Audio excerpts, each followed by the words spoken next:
These soldiers are directed to preserve life and safety and provide route clearance of roads and support communications and logistics.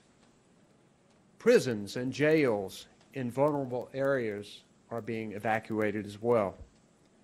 Long-term care facilities have been urged to work with local emergency management officials to ensure resident and patient safety. Today, our state parks and museums are closed, state universities have canceled classes, and many public schools are closing as well, plus providing their buildings as shelters. No matter where this storm comes ashore, it will have widespread, significant impacts in North Carolina. The coast will feel the blast first thing in the morning with damaging, life-threatening surge, winds, and rain. Those of you in central North Carolina should be prepared to feel the impact of the storm from Thursday night through the weekend due to the sustained rainfall and persistent wind. And western North Carolina residents should be prepared for heavy rain. As we remember earlier this year, that can trigger mudslides and road closings. In short, every county and every person in North Carolina needs to stay alert and to take this storm seriously. Yesterday, I ordered a state evacuation of North Carolina's barrier islands from the Virginia border to the South Carolina line. And thanks to our local partners, many evacuation orders are in place for other areas. And I urge residents to heed those orders. For those not under evacuation orders, gather your emergency supplies if you haven't already. Food, water, flashlights, extra batteries, medications, important documents if you need to evacuate.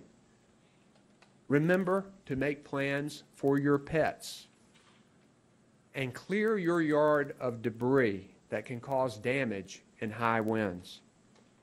Finally, download the Ready NC app for updates and to learn the weather about the storm, and call 211 for information or to connect you with local resources. I want to thank everyone across our state helping us get ready for this storm. And I want to introduce part of North Carolina's team here to provide input for you. To my far right here is Mike Sprayberry, Director of Emergency Management. Next is Colonel Glenn McNeil, the Commander of the State Highway Patrol. Immediately behind me is Dr. Mandy Cohen, the Secretary of the Department of Health and Human Services. We also have Secretary Jim Trogdon, the Secretary of Transportation, to my immediate left. We have our Federal Coordinating Officer from FEMA, Albie Lewis, who is here with us in the middle there. And of course, we have the General of the North Carolina National Guard, Major General Gregory Lusk, who's here. So I'm going to recognize some of these for updates, and then we will take your questions. So Mike Sprayberry, we'll begin with you. Thank you, Governor. Good morning, everyone. We continue to urge all North Carolina residents and visitors to comply with local evacuation orders from our local jurisdictions. I'd also like to thank our county partners for all their hard work as we prepare for the impacts of Hurricane Florence. The State Emergency Operations Center is activated at level 2. We anticipate going to a level 1 full up tonight. Of course, we're on a 24-hour schedule. We are ramping up with additional National Guard, as you've just heard the Governor refer to, as well as more swiftwater rescue boats, search and rescue task forces, helicopters, ambulances, and a whole host of other assets to include commodities. We positioned some of these assets forward, and we also have staged others locally in Garner. Our federal, state, volunteer, and private sector partners stand ready to provide the full spectrum of disaster response capability to Hurricane Florence. And thank you very much for your support today. Colonel McNeil, the Commander of the State Highway Patrol. Thank you, Governor. Good morning. The State Highway Patrol continues to make appropriate preparations for this powerful storm as it approaches. Troopers statewide have been placed on alert to ensure that they are ready should they be called in the need at a moment's occurrence. In part, this allows us to be readily organized and allocate members to the affected areas. Yesterday, in partnership with the Department of Transportation, and we remain to do so today, members assisted with the evacuation process along our ferry terminals and along the Outer Banks. Additionally, the patrol is removing abandoned vehicles and disabled vehicles from along our evacuation routes to ensure that our roadways and shoulders are clear for motorists and emergency responders. The patrol at this time has 14 squads of troopers statewide that have been assembled and identified and are ready to deploy to the areas of immediate need after the landfall. Additionally, the patrol has 4 squads of personnel that will be reporting to Wake County for briefing and assignment. The patrol's civilian staff are assisting with telecommunications, and our network technicians are working diligently behind the scenes to ensure that proper response procedures are in place for our state. I will assure you that every member of the State Highway Patrol stands ready to support when the need arises. We will continue to work with our federal and state law enforcement partners to ensure that our public safety remains our highest priorities. I ask our motoring public in advance to please do not call 911 or Star HP for roadway conditions. Leave these lines of communication open for emergency situations. Up-to-date roadway conditions can be found by visiting drivenc.gov. Thank you, Governor. Thank you, Colonel. Our Secretary of Department of Health and Human Services, Dr. Mandy Cohen. Good morning. Thank you, Governor. You know, as Secretary of Health and Human Services, our top priority is the health and safety of all North Carolinians. So I have 3 messages for everyone to remember today. First, as the Governor mentioned, please make sure you have food, water, and importantly, any medications with you as you may evacuate. Make sure to refill your prescriptions now, as we may not have access to pharmacies as we go forward through this storm. Second, do not drive through standing water. That was the #1 source of death we saw in Hurricane Matthew. Do not drive through standing water. And then third, please do not use gas-powered generators inside your home. Deadly carbon monoxide chemicals could be a threat. So make sure you have food, water, and medication. Please do not drive through standing water. And please make sure not to use gas-powered generators inside your home. Know that we at the department, in coordination with this great team here at the command center, are working 24/7 to set up shelters, make sure we have the necessary medical personnel in place, communicating with all of the local partners. If you are a Medicaid beneficiary, make sure you know even if you are evacuating, you can see a doctor even if it is out of state. You can get your prescriptions filled early, do that today. And if you have medical equipment that needs electricity, please get in contact with your local DSS offices today. And then lastly, if you are on food assistance, make sure you know that you can continue to use those cards at any authorized retailer. If you have food loss, know that we will be able to do some replacement there. And lastly, with long-term care facilities, as the governor mentioned, we want to see long-term care facilities and adult care homes activate those emergency plans that they've worked on, those in impacted areas. There's new flexibilities that they can take advantage of to make sure folks are in safe areas. Thank you. Our Secretary of Transportation, General Jim Trogdon. Thank you, Governor. Yesterday and today, the Department of Transportation is actively managing our evacuation routes. Yesterday, for example, on I-40, we averaged 50 miles an hour for the entire daylight hours operating time. We're going to continue to do that today on all of those routes, to include I-40, US 74, 70, all of those that we're using to support evacuation operations. Overnight, we had 6 motor vehicle incidents that we worked with Highway Patrol to quickly clear. had zero impact on our evacuation operation. So we'll continue that monitoring and actively managing that today. In addition, our maintenance crews are readying their equipment and materials. There are also, many of our maintenance offices will be conducting swiftwater rescue training today in preparation for the flooding events that we anticipate to come. Today at noon, 30 of our DMV offices, those primarily east of I-95, will be closing today, and we plan on phasing in closing of DMV offices as the storm progresses. So check the website for current update time on operation hours of our DMV offices. And then finally, our ferry division suspended ferry routes at the end of the day yesterday and are moving to their secure mooring locations today until the storm passes, and they'll reestablish those operations as soon as possible. So we're continuing monitoring our evacuation routes and continuing preparation operations for this storm.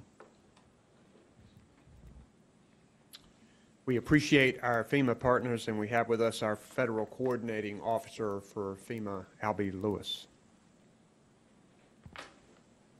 Thank you, Governor. For me, it's a pleasure to be here. We've been here from the start when the EOC first opened. The partnership is very solid. I appreciate Mike and his crew.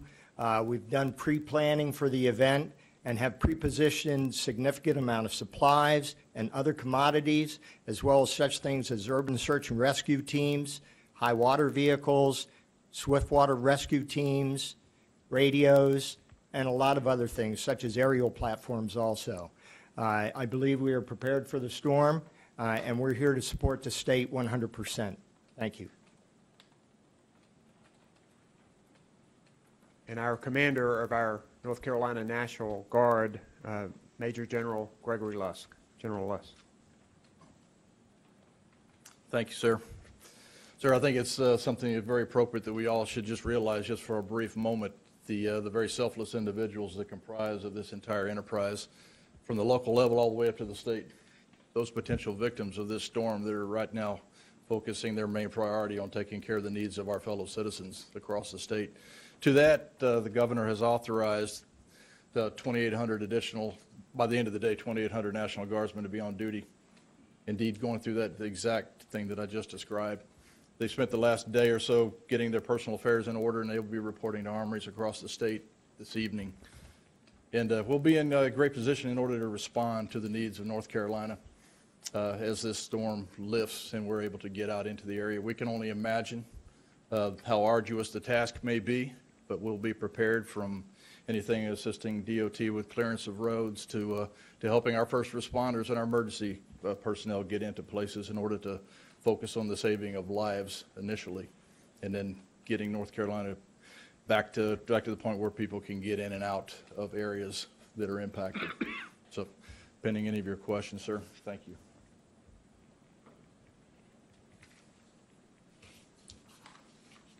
Thank you, General. We appreciate all of our partners, local, state, and federal, and we will now take questions that you might have.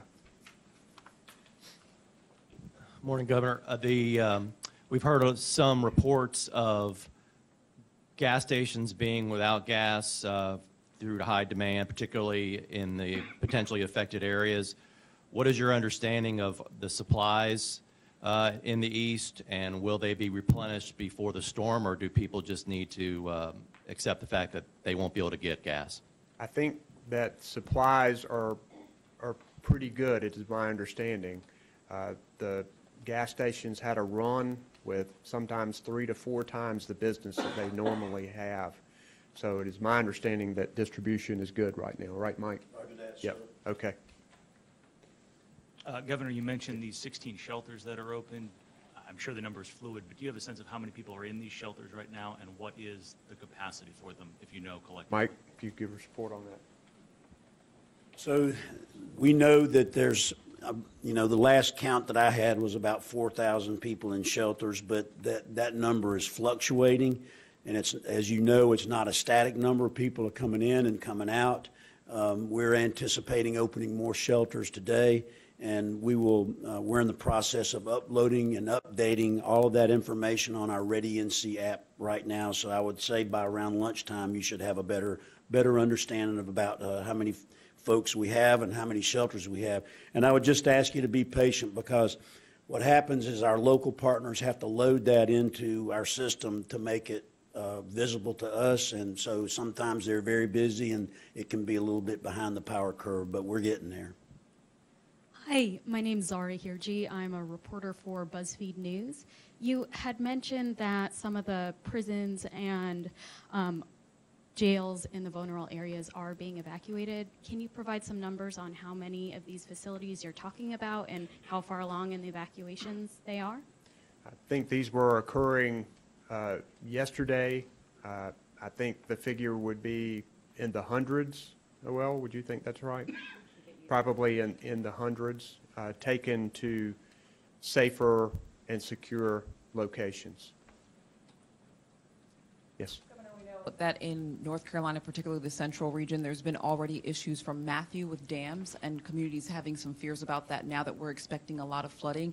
How are those communities dealing, and what can they do at this hour to prevent any further flooding or issues? I know we're working with the Army Corps of Engineers. Mike, you might want to give them a little detail on that. Yes, sir.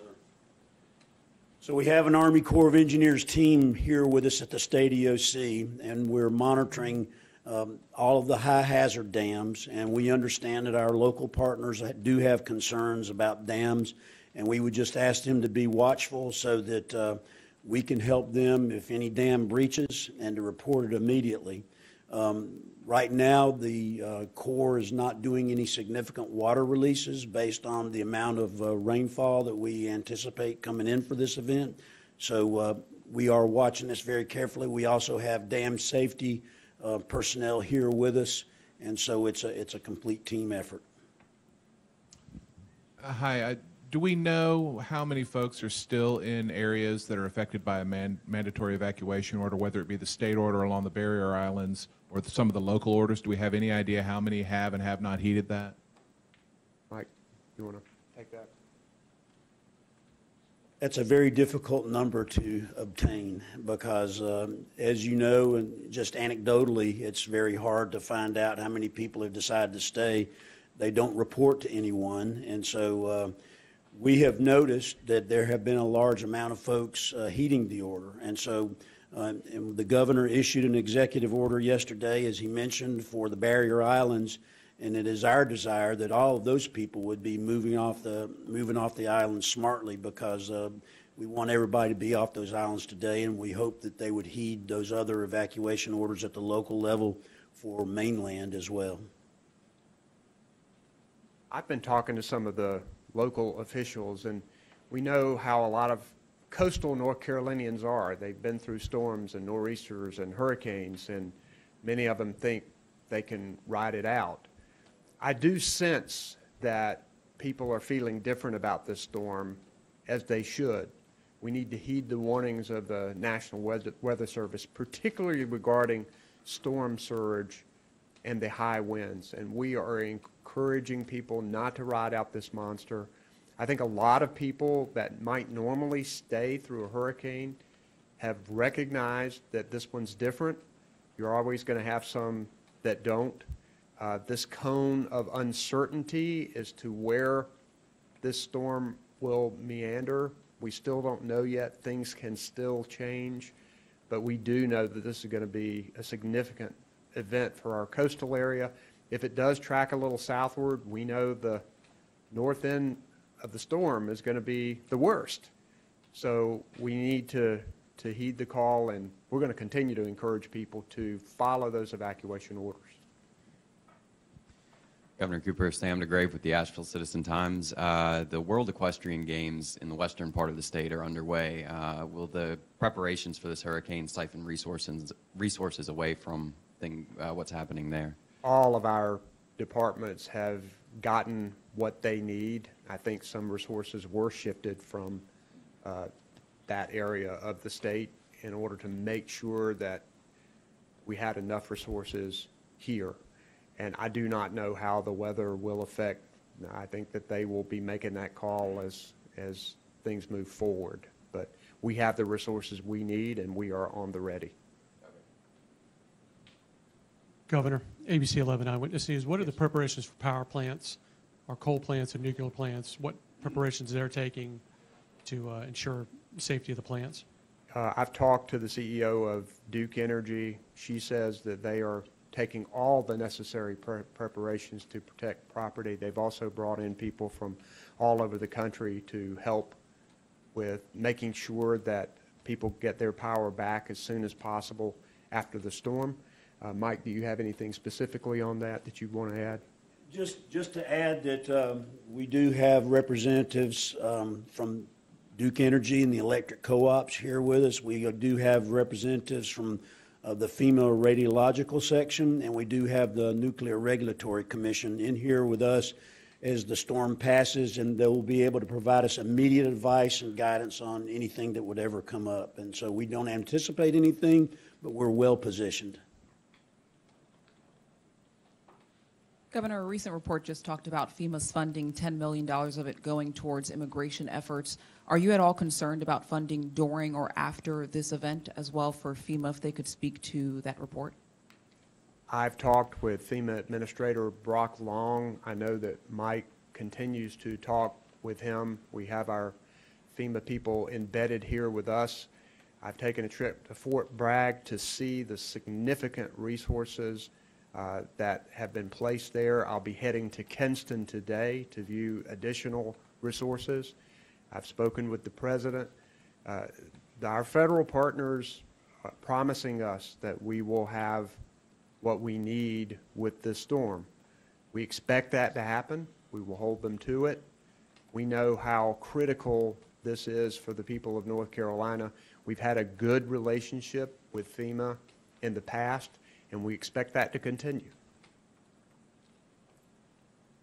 I also wanted to ask about the relationship. You mentioned federal partners with the EPA. An EPA official yesterday had mentioned that there are 9 Superfund sites across the storm area. That's not just in North Carolina, but if you could talk about any that are in the state and what preparations are being done. I know that our Department of Environmental Quality, Secretary Regan, is ready to help with any environmental issues that we find as a result of this storm, and we would expect that there would be some environmental issues, but we'll be ready to respond to that. Mike, do you have anything to add with that? I'll just tell you that we, Mike. Sorry. We do have an EPA representative embedded with the State Emergency Response Team right here, right now, and ready to go.